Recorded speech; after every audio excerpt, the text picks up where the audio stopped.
Greetings and salutations. Welcome to another episode of Wood-Be Workshop. Tonight we're making our attempt at a Japanese toolbox. Technically, I guess it's a Unionville toolbox since we are in the big mecca of Unionville. The Japanese toolbox is a simple box. I made 4 sides the same length. My needs was 20.5 inches on the inside of the box. Typically, they make it out of 1x material of whatever wood more readily available. I've used scrapped plywood because, once again, that's readily available. I had the ends made. You set the one end, the bottom, and the top. You set a piece across here for reinforcement on the bottom. Screw it to the end piece on the inside with the top as well. Creates handles for the box. The top piece actually fits down inside the box. The simplicity of this box is there are no hinges, latches, or locks needed. That's what I like the most about it. And they're stackable. I use the one piece here on the end, which is 1.5 inches, which lines up with my plywood. Goes out to out on the outside of my box. Once again, these side pieces and the bottoms and the tops are cut the same width. The length varies a little bit just to accommodate the box. We'll screw this on.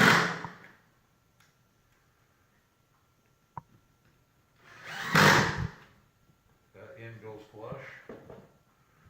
This end's going to go flush on the lid. As soon as I get the right end. We're going to put this in. This one is cut 1.5 inches. This one's cut 2.5 inches.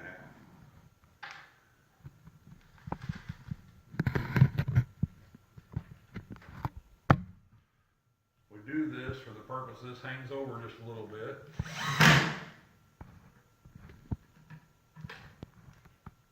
Careful not to jam your finger.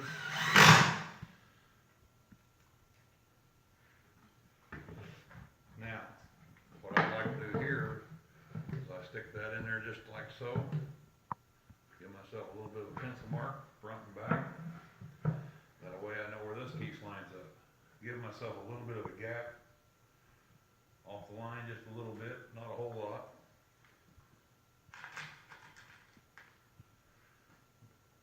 Use yourself a little windage. Line yourself, use your other piece of scrap to line your end up with. I should have just known I was right to start with, should have never bothered to check.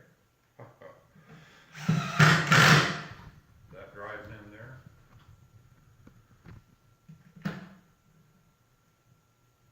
Bit's getting a little bit wore out. Don't have the $1 million workshop. This piece just lines up flush on the other end of the box.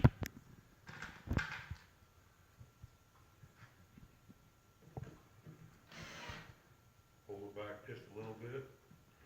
Line up your ends so they're splitting a different thing. Just a couple of screws.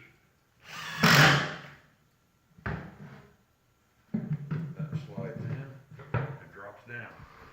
There's your lid, your ends with built-in handles. Now once again, I made this box out of plywood, so it's a little heavier than what you would buy if you use just 1x material. That is our take on the Japanese toolbox. Lid comes right out, plenty of storage in there. You can add cleats across the bottom, move them inside the 4-inch mark here. That way, you build another one, you can stack it right on top of here, and that even keeps the lid interlocked from the one below. All right, that has us for today. Thank you very much, and until next time, thank you.